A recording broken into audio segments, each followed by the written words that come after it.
we have been talking about looking at pop culture in the context of how it can help us to perhaps speak to or begin conversations about truly spiritual matters. And this may be a little too loud. I'm hearing some bumping. How we can talk about spiritual matters to people who don't have much of a spiritual background, but do, as most people in our culture today do, have some kind of a grounding in pop culture and in awareness of some of the more well-known movies and TV shows and ideas that are kind of running around out there. And so last week we started off by looking at, let's see if I can get this, there we go, Star Wars. As if any of you didn't think we were going to talk about that at some point in this series, you really just don't know me at all, and it makes me sad actually that you would not know me to that extent. But I mean, I talk about Star Wars in sermons, so for heaven's sake, if I'm talking about a pop culture thing, surely we're going to get some of that. So what we've been looking at specifically in Star Wars in this context is the Force in particular. And we looked last week at a couple of different discussions of the Force led by which two characters in Star Wars? This is to see how many of you were actually paying attention last week. No, Darth Vader was not one of them. Yoda? Yes, Yoda's one of them. Good, okay. So Sue gets some credit. Who else? The little guy. The little guy is Yoda. But you don't get credit for just being able to identify that Yoda is the little guy. So. I wasn't here, but I'm going to guess Obi-Wan. Good call. There we go. The guy who wasn't here beat the rest of you. That's actually kind of sad. That happens to me in my class on a regular basis, actually, but that's because we have some students who actually read ahead and stuff like that. So the idea behind the Force that we looked at last week, and I apologize for cleaning my glasses, but they are unbelievably dirty right now. The idea behind the Force that we see articulated by both Obi-Wan Kenobi and Yoda is that it's created by what? I'm going to keep asking you guys questions. Nature. Nature, by life. Life is what creates the Force. And then the Force is something that Jedi and other people who have the ability to wield the Force can access and direct to do things that they want to do, both good and bad things. And so the Force has, and we'll see perhaps a little later on, that the Force has a will according to Star Wars, but that doesn't mean that you necessarily have to do what the will of the Force is. And so we see very, very bad people doing very, very bad things with the Force, and we see good people doing good things with the Force. Okay, so the Force is an idea created by a guy named George Lucas. And Lucas was not looking to create a new religion. This is not, what is the guy's, L. Ron Hubbard and Dianetics, where he's creating a science fiction movie that has a religion as the basis of it. Now, historically, there have been a small number of people, and they're weirder than I am, who have actually tried to claim themselves to be Jedi as a religion, particularly in the United Kingdom, where it's actually really easy to do that on surveys and censuses and stuff like that. Censuses and stuff like that. They will actually claim Jedi, and so Jedi is like 0.05% of the United Kingdom's population. So, yeah. But the Force is not intended to be an actual religion. The Force is a way to explain what would otherwise in movies be as magical abilities. So when you watch Star Wars, you're watching, we tend to call it science fiction. What you're really watching is a mingling of science fiction with fantasy. And so fantasy depends to a significant extent on the mystical, the sorcery, that sort of a thing. And Lucas needed a way to create that was not too clashing with the overall science fiction idea, so he came up with the Force. So what I want to do today, before we start talking a little bit more about the Force and about how that is both useful in terms of starting a discussion about religion and also problematic, is listen to what Lucas said. Because if we understand what he was thinking when he created it, it gives us some insight into, in particular, into some of the dangers of the Force as a way of people thinking about God or God ideas. So, This is Lucas. The idea of force come from? The whole thing in Star Wars was to take, ideas, psychological ideas, from social issues, political issues, spiritual issues, and condense them down into an easy to tell story of those stories.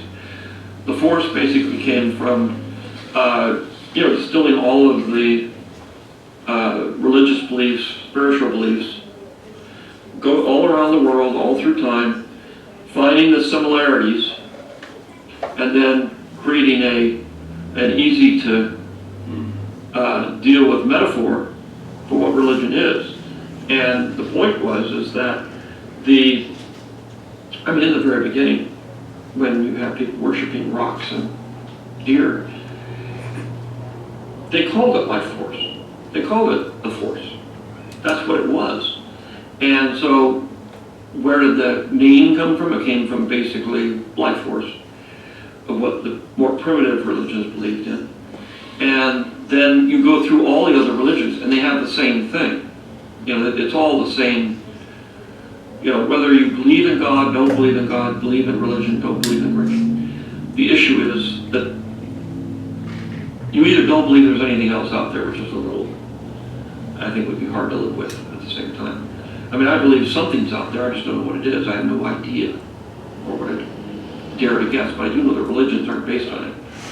They're human psychological needs that have been put together mostly to create a society. Star Wars and Indiana Jones were basically put together, especially Star Wars, more than Indiana Jones. Indiana Jones was just done for fun, to entertain people. And there were some messages in there about, archaeology, and also about what we believe in terms of myths and that sort of thing. But the real one is Star Wars, and that was done in the same vein that what I was saying about the patron creates the propaganda, and what I wanted to do was go back to some of the older propaganda, which was consistent through all of the societies, which is mythology, but to say, what did they all believe? Because this propaganda was created independently. Yeah. And what are the things that they all actually believe? We're talking relationships with your father, relationships with your society, your history, relationships with the gods. All of this stuff is old, but they're psychological motifs that were created through storytelling, primarily oral storytelling, that explained what they believed in and who they believed in. So what I wanted to do is go back and find the psychological motifs that underlie that, because those grow out of a popularism, and to say that not all, but a majority of people, boys, have a certain psychological relationship with their fathers. And that's been going on through history, and trying to explain that, to say, we know your darkest secret, and therefore you're part of us, because we all know the same things. We know what you're thinking about your mother. We know what you think about your brother. We know what you think about your father, really. And those are the things that make people say, hey, this is why we believe this stuff. And again, the crudest part of that, in terms of the religious, spiritual thing, is some people have taken those ideas and then distorted them, and you end up in a cult where they're using the psychological tools to make you adhere to their society, and part of it is they have to keep it closed. And to them. And to them. But it's the same thing. And again, you go through history, and even though in most cases you had open societies, but they really weren't, because let's face it, you were going to get killed if you go outside the wall, so let's build a wall around the whole thing so we can defend ourselves. So they were self-fulfilling, isolated human events. All right, so it goes beyond just the aspects of the Force to kind of get at his overall what he's trying to do with Star Wars, his overall approach to Star Wars. So what did you hear in there? And I'm not talking about in terms of what did you hear that you think is right or wrong. What were some of the things that jumped out at you, or that you noted as he was talking, that he mentioned specifically or seems concerned about in particular? Jerry. He doesn't believe in God. Okay, or at least not in any sort of specific God anyway. He believes in some kind of, he still recognizes the Force. He wants to recognize that, apparently. Okay. He seems to advocate that there is something out there that he doesn't know what it is, and so he's called it the Force. Okay. Yes. Ian. He mentioned that there's people out there that believe we're 100% alone in the universe, and that was distressing to him. Okay. So he is not an agnostic in the sense of doesn't really know whether or not there's a God or there's something out there. But he is agnostic in the sense of not really having any clear belief in what that is. So he is kind of, there's kind of two different flavors of agnostics. There's don't know at all whether it's God or not, or don't know who God is. And Lucas would definitely fall into the second category. He doesn't know who God is, or you know, that organizing principle, the universe, whatever you wanted to call it. He doesn't really have a defined belief in any particular thing. Okay, what else? What else jumped out at you? I don't think he's ever read the New Testament. Okay, why do you think that? Just his approach to God itself. He doesn't recognize anything that God has. He doesn't appear to recognize that there is something out there that is greater than he is. Well, he does recognize that. He recognizes. He doesn't define it. That, but he doesn't have any idea where it's coming from, and he lumps all of the religions into one category. Okay. Almost called. Is it possible? No, I'm not sure he says that actually. He kind of very definitively doesn't quite say that. How does he identify cults as coming about? An aberration Okay. of taking a specific belief system and expanding it into something God even himself would not have been. Okay. So what the word that popped into my mind as you were saying that is almost like a weaponization of a belief system. He believes, it seems to me that what he's saying is that he believes that religions have been an integral part of building societies over our history. And so a cult is taking that sense of need that people have for religion, or the centrality of religion in most societies, and turning it into, or perverting it beyond whatever it might be, into something that is about control and domination, beyond what a religion would normally be in a society. And if you listen to the subtext of what he's saying, religion is, in some respects, in his mind, a function of the need to order and have a sense of cohesion to society. So there's an element of control built into religion from his perspective, which I don't think we would disagree with that as Christians. There's an element of control built into religion. That's just true. Steve? Well, he seemed to take an extraordinarily long period of time to explain the simple idea that he's trying to take an amalgamation of beliefs over history and turn that into a system that, in general, people think there's something out there that they can't explain. Okay. And in the broadest sense, that is his approach to the whole Star Wars concept.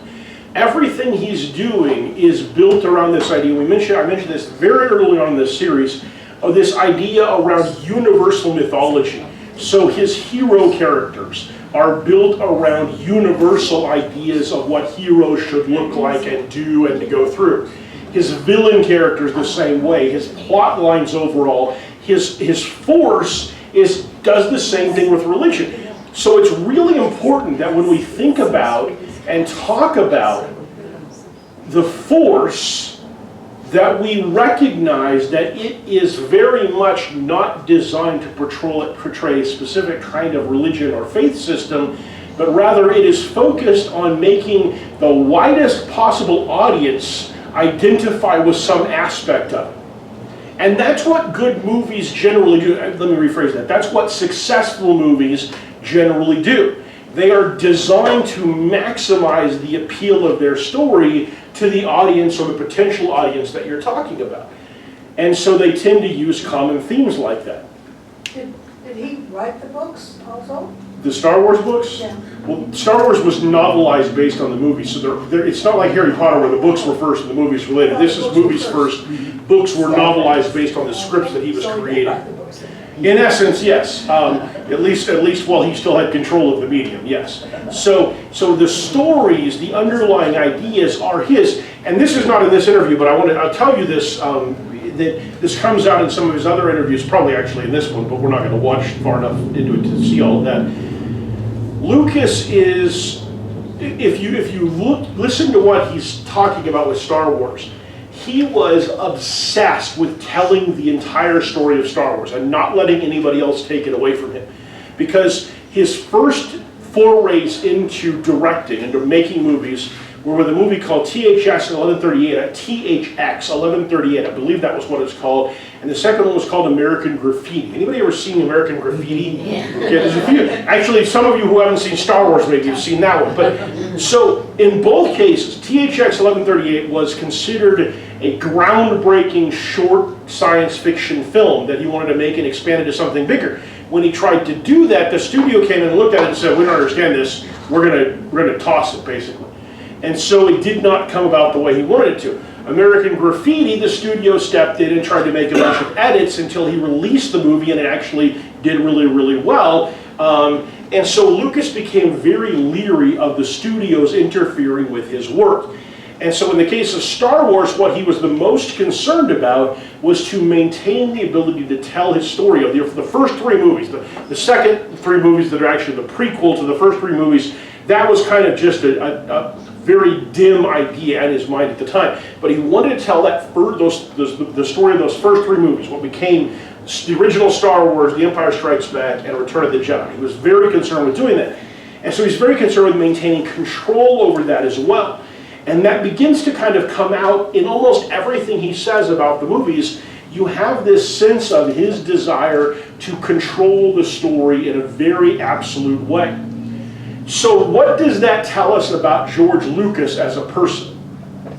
He's a narcissist. He's a narcissist. Most of us are, but he isn't, and pretty much in Hollywood, I don't know that there is anybody who isn't, but he is a narcissist. He believes, now it's not that he believes that he's the only one with good ideas, because he can recognize other good directors and good things that they've done, but he believes that in the context of the stories he wants to tell, it is his voice that is the one that people should listen to, that he should get to control the stories. And you can understand that. If you're writing something or you are making something, you want to have control over that to a significant extent. Now maybe if you're doing it as a commission for someone, you have some guidance coming in. If you're building someone a house, you don't just get to wing it, whatever you want to do.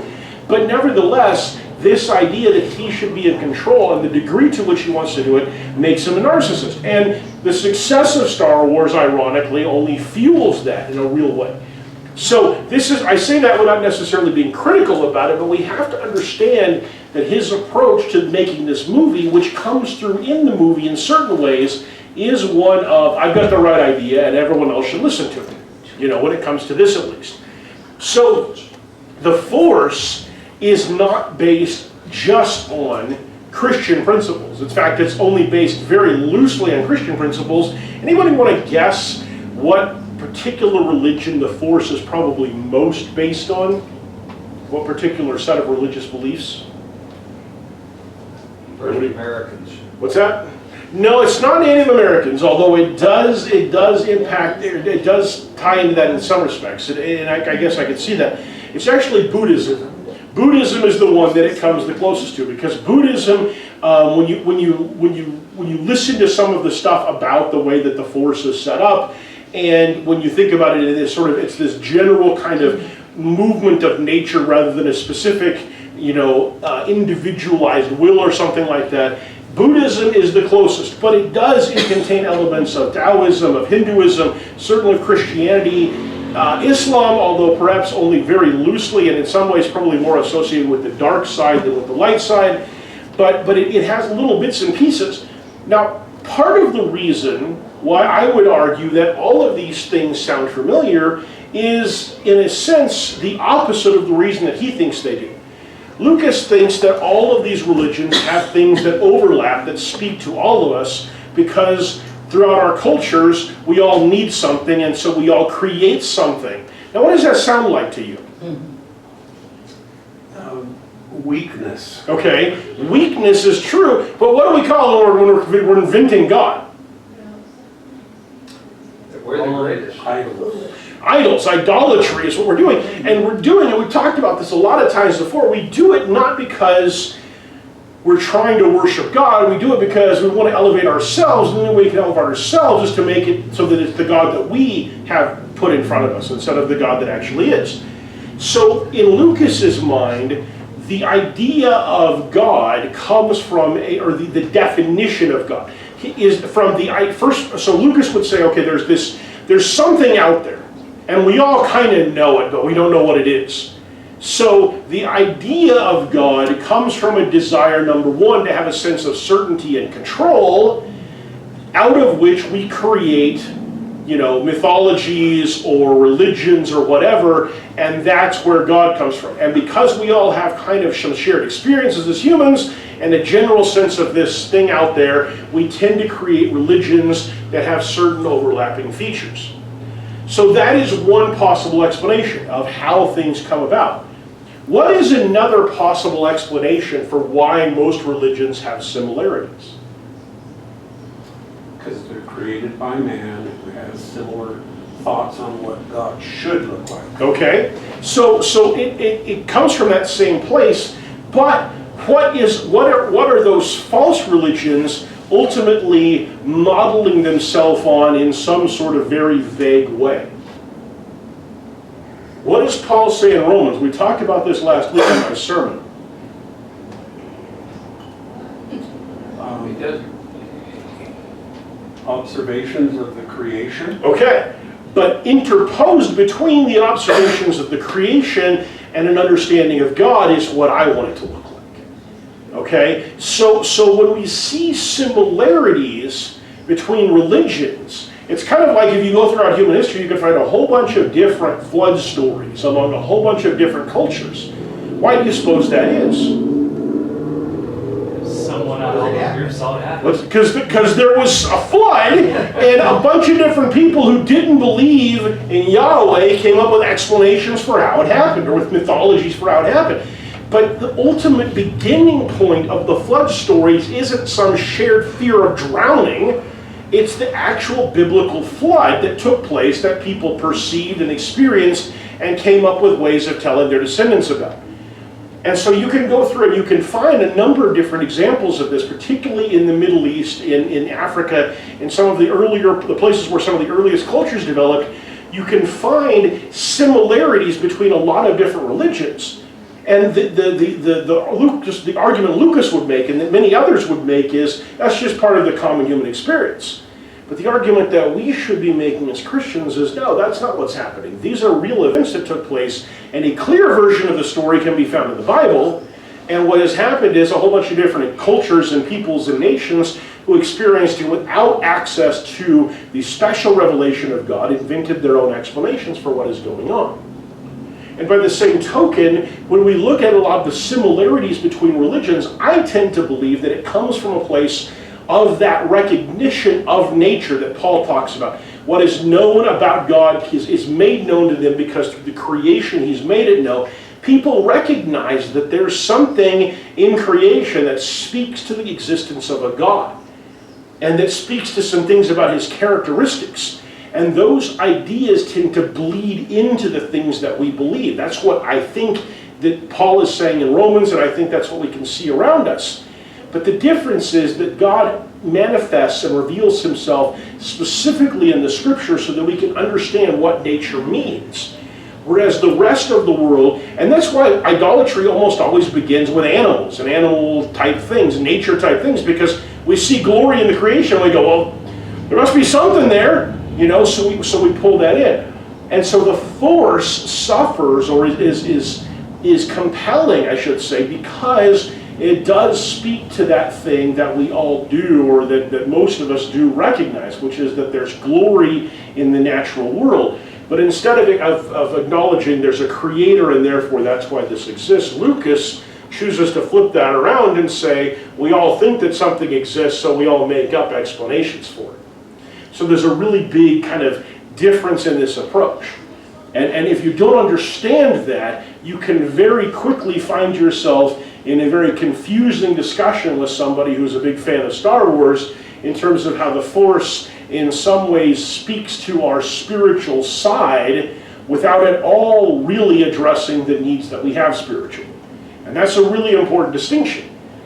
Because most religions, I had a conversation, I had a couple of Mormon missionaries came to my house when I was living in Santan Valley. Two nice young ladies, I was working out in my yard. They came to my house and they wanted to talk to me about, about their religion. And I talked to them a little bit, but I thought I had made it clear that I wasn't really interested in Mormonism. I was working as the part-time preacher for the Desert Sands Church of Christ at the time. Certainly wasn't inclined towards converting to the Mormon faith. But what I did do, because it seemed hospitable and it was not quite the summer, but it was quite hot, I offered them bottled water, which apparently was a mistake because they thought that meant that I was interested in what they were saying. So they kept coming back to my house every so often, and they, have you thought about what I've told you before? Have you prayed about it, and I kept telling them I'm not interested, Finally, they came to my door one day, and they asked me again, have you been thinking about it? Have you been praying about it? And I said, no, I think I've been pretty clear about this. I'm not really interested in what you believe. And they said, and so I challenged them. I said, does it bother you that you have this faith that's built on a book that makes all sorts of claims about history, none of which have been verifiable? Where the Bible has had multiple archaeological discoveries that have supported the things that it says, literally nothing that's mentioned as being historical in the Book of Mormon, mostly relating to South America, has ever been discovered. Does that bother you? She said, one of them said, no, it's about faith. I have faith, even though that there haven't been those things, I have faith that they will happen, or that it's true anyway. And if you just pray about it, if you read the Book of Mormon and you pray about it, and you get a good feeling, you'll recognize that God has put it into your heart. I said, wait a minute, okay. So first of all, I have faith too. But I like the fact that my faith is based on some actual facts to back it up. That makes me feel a little better about it. But second of all, do you not think that when the Hindus, or the Muslims, and I forget, I listed off 4 or 5 different religious groups that she would have agreed with me are not correct. Do you not think that when they read their scriptures or their holy writings or whatever they happen to be, that they pray about them and then feel good afterwards? I mean, can you imagine someone reading the Quran, a dedicated Muslim reading the Quran and coming away from it and going and praying about it and saying, well, that was the worst experience I've ever had?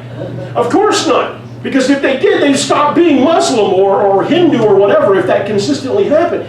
I said, we all, when we pray, are reaching out towards God, even if we're not doing it well or correctly or understanding Him at all. And doing that makes us feel good because it feels like we're putting something into that part of our spirit that searches for religion and faith and something true to believe in. But that doesn't mean that what we just experienced was actually true, because we're very, very good at lying to ourselves. And the problem with things like the Force, more than anything else, is that it gives people a sense of, this makes me feel good to believe in something like this.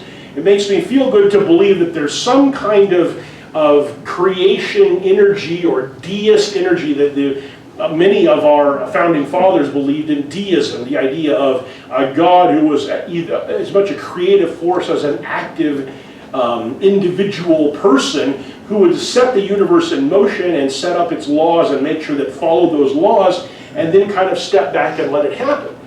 And a lot of Americans, I think, kind of see God that way. You know, except that he also sort of grants you favors, sort of like Santa Claus, if you ask him things at the right time. But otherwise, he's not involved. He's not going to punish you for anything, or there's no consequences for what you do. God just set the universe in motion and occasionally steps in to do nice things for people, and, you know, that's about it. And that makes us feel good, because we've created our own God, in essence. And that's what Lucas did. Now, in fairness, Lucas is making a fictional movie, and that's okay. And Harry Potter is all about sorcery. But J.K. Rowling doesn't actually believe in sorcery. She just wanted to tell a story, and that was the medium by which she did it. If we can keep track of the idea that the medium is not necessarily a message in and of itself, we can deal with these fictional ideas. But if we get too wrapped up in the medium, then we can kind of lose track of the reality of what we're doing. So the Force is something, it's very important for us to understand where the thinking comes from and the underlying idea, because if we're going to be handling stuff like this, we need to have a clear picture of what it is we're handling. So with that said, let me do the other side of the Force, which is, of course, the dark side of the Force. And this is also where you really start to see some of the Hindu concepts coming out in what Yoda is going to say to Luke here. So, let's take a look. Wow, that was really loud.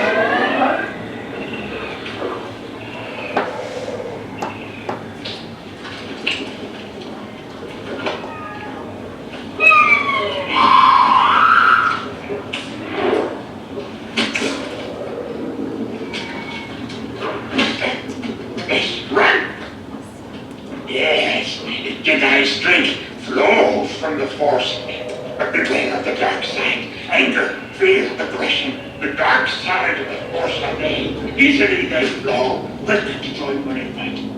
If once you start down the dark path, forever will dominate your destiny. Consume you it will, as it did Obi-Wan to Apprentice. Vader, is the dark side stronger? No, no.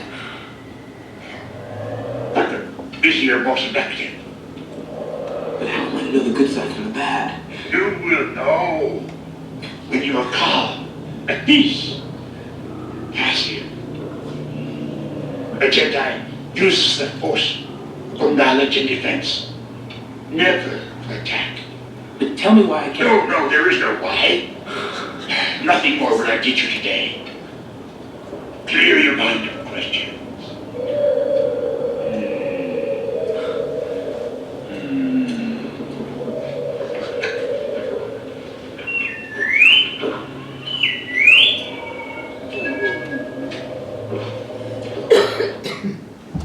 All right, so the original Star Wars trilogy doesn't go into the dark side that much, but we know who the bad guys are. And I think I've mentioned this before. One of the things that's really interesting about Star Wars is when Lucas is making villains, he is not subtle about his villains, okay? His villains are, now Darth Vader is nuanced in the sense that we find out that he's Luke's father. I hope that wasn't a spoiler for anybody who was planning on watching the movie. So we find out that he's Luke's father, and ultimately, at the end of the third movie, he is redeemed, or at least he does a noble thing by saving his son by destroying the Emperor. So there's a little bit of nuance there. But when Lucas builds a bad guy, they don't just do bad things, they actively go around trying to get other people to do bad things.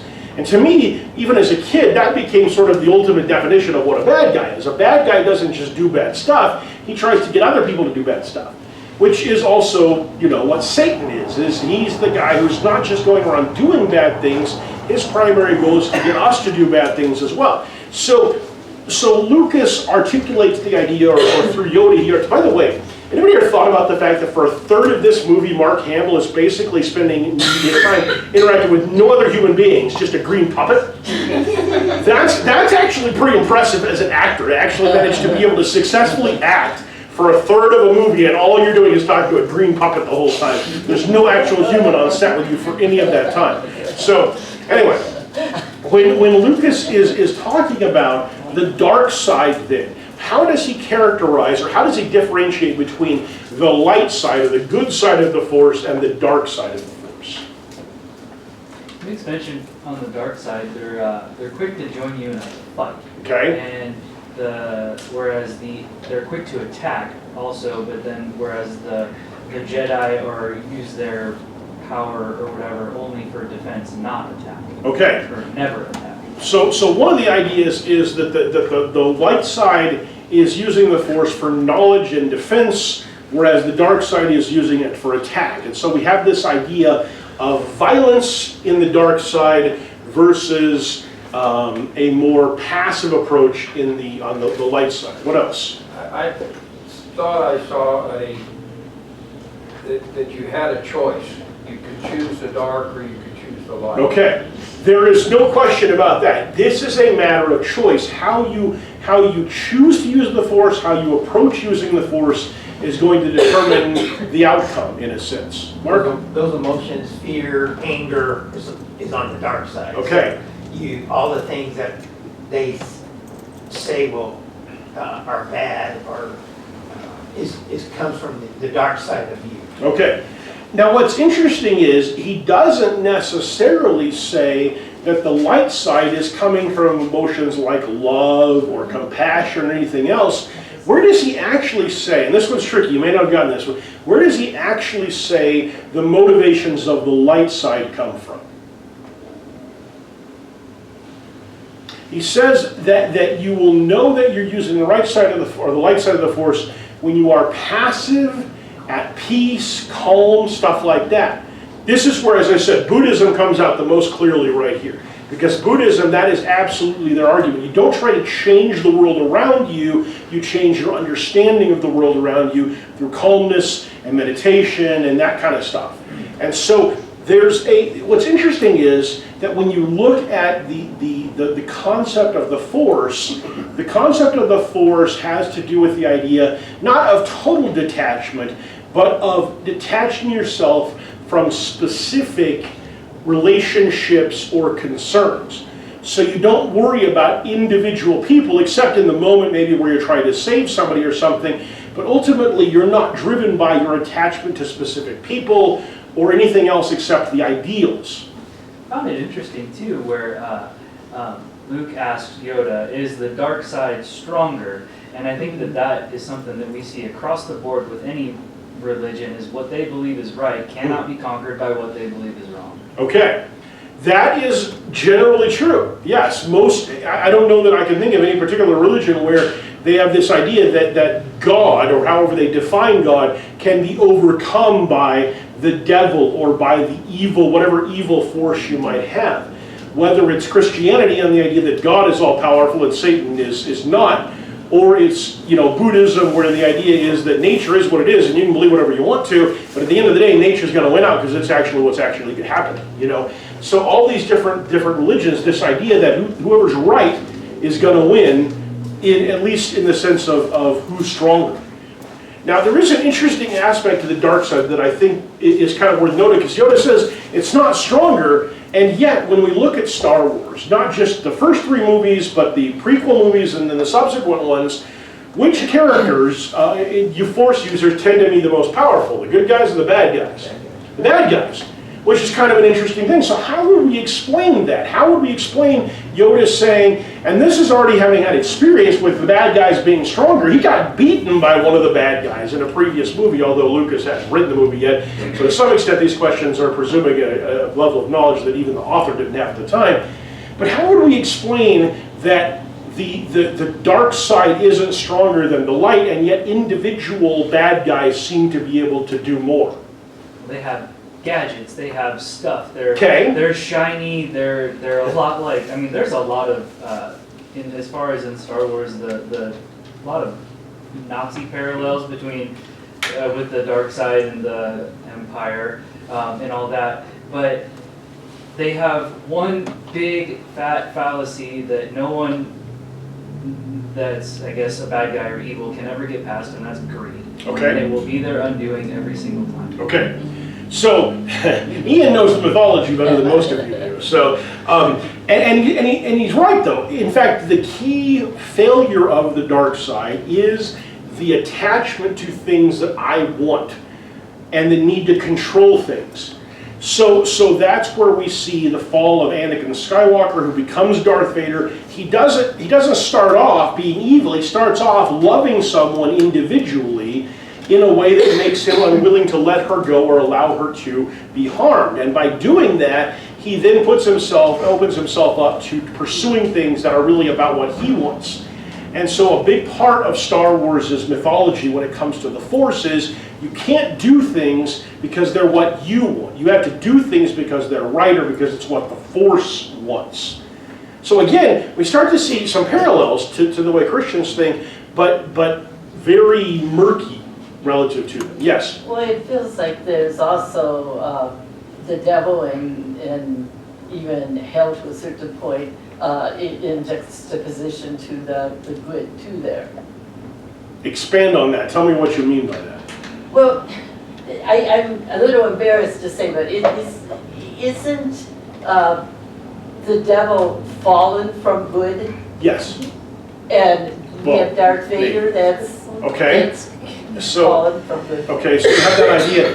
So the general Christian belief is that Satan is a fallen angel, although it's not entirely clear in the scriptures that that's the case. And so I'm always a little bit, I said yes right away, but I'm always a little bit hesitant to actually articulate that because it's not entirely clear from the scriptures. But yes, there is that sense of falling from grace. And even though it turns out that Darth Vader is the ultimate villain of the series, we find out in the prequel movies that the ultimate villain started off looking like a good guy, doing good stuff. And behind the scenes and under the veneer of being a good guy, he's really doing bad things. And so there's this web of deception that goes along with it. So when we think about the dark side, it has some similarities because none of us think it's going to be motivated by fear or greed or anger. So we think, well, that sounds true, right? But then we start thinking about, well, what are the motivations for the light side? Well, okay, so there is certainly a place where being calm and being passive or not trying to force your will on other people, where that's all true. But can we really say that Christianity comes just from a place of being calm and passive and not wanting to, affect the things around us? That doesn't really sound like Christianity to me, Now, maybe our motivations are more noble, but nevertheless, we are definitely supposed to be out in the world, changing the world. Steve? So this particular discussion is quite prevalent in Scripture when comparing darkness to light, and how we cannot coexist in both places. We have to choose one. And to choose darkness is to expel the light. And so it's a metaphor of what is right, godly, and what is preferable, and what will ultimately win, versus the avoidance of all those things. And we sometimes think we can live in both places. And here Yoda's saying, no, you can't. You have to choose one. And the most powerful is always going to be the light. Or the Force, it's the same thing. But some men, they love the darkness, but we're told to turn from darkness to light. And what commonality is there between light and dark? There's no commonality. And these are concepts that we may not understand very well until we read about them, pray about them, think about them.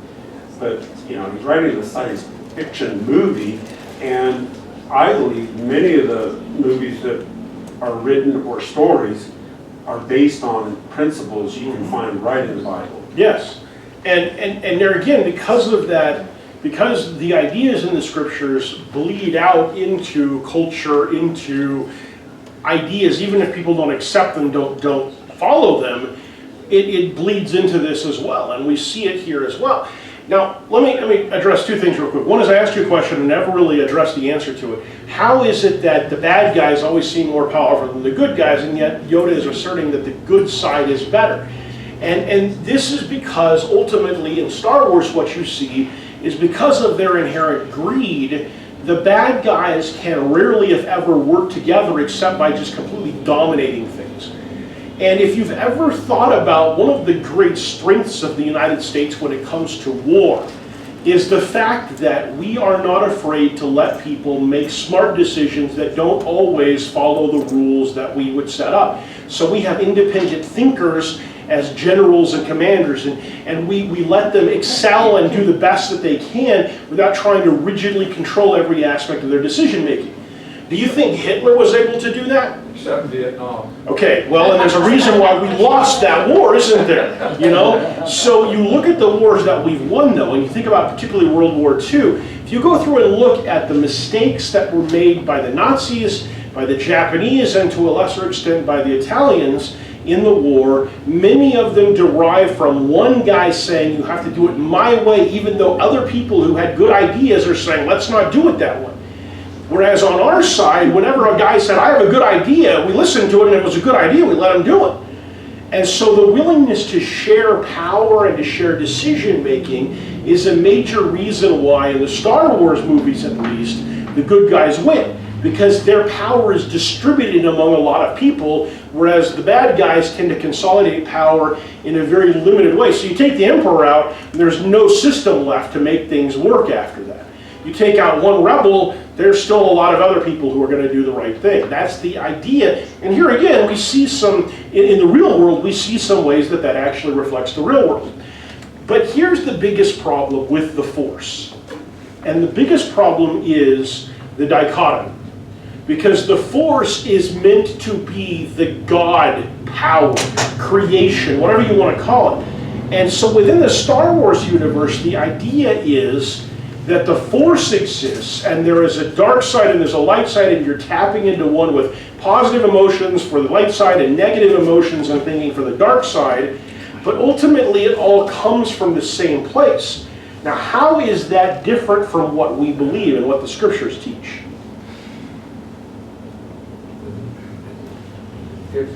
To me, the difference is that the Force is a single entity, a single item. And for Christianity, we recognize that the devil is not God, and that God is separate, and they are both opposed to each other. Okay, that's the core of it. Steve? Well, real quick, I think some of the reasons that the evil looks more powerful at times is because they don't apply the same code of conduct that righteousness does. And so they're unfettered by morals, ethics, and everything. They're willing to go to extremes, commit crimes untold to show their force where others are not. Okay. So one of the things is if you don't follow the rules, you don't have limitations on your behavior, you can do a lot of damage that other people won't do because they have limitations on what they'll do. Okay? Sue? Well, Jesus didn't intend to look strong, and yet he had amazing strength, and it wasn't something that was a show-off type, it was within himself. Okay, so one of the things is that real strength is not necessarily something that's showy, and that's an important principle to keep in mind. But I think the key thing, I want to end with this, and we're going to come back and look at this one more week, and then we're going to move away from Star Wars, but the key thing that we want to keep in mind here is that when we talk about the Force, Lucas's idea about the Force is that nature empowers us, and what you do with it determines good or bad. But the Scriptures clearly teach that there is clear good in the person, not just in a generalized force, but in the person of God himself, who is an individual, who is sentient, who is conscious, and who has willed all of this into being. And everything that is negative and evil is a created thing. Not in the sense that God created evil, but it is choices and behaviors made by things that were created who have chosen to violate God's laws. So there is nothing on a par with God. There is no tapping into God's power from a place of evil. Now, the Scriptures do teach, for example, that God raises up rulers, and some of them are not good people. But that doesn't mean that God is empowering them spiritually. He is simply giving them physical power for a time, and that's a very different concept. So God's power is not, you can't just decide you're going to tap into God's power unless he's on board with what you're doing with it. That we see that very clearly in the Scriptures, that you don't just do it, as Samson loses, well actually Samson's kind of a weird example, but in general, what we see in the Scriptures is that God empowers people to do his will, not to just do whatever they want to, you know. And so we need to keep that distinction very clear, that if there's anything that is the single biggest difference between how the Force is articulated in Star Wars and who God is, it is this idea that God is not dichotomous. There is no darkness in Him. In Him it's just light. So that distinction is a really important one to understand when it comes to understanding the movies. And again, when you're talking about God, you can bring out that kind of idea by pointing out the difference. Sometimes you can show people ideas by showing, this is what this says, now let me explain to you what it actually works like. Paul did that in Athens on the Areopagus. Okay, we're done today. We're going to take a break for 10 minutes or so, and then we'll come back for our worship in just a little bit here.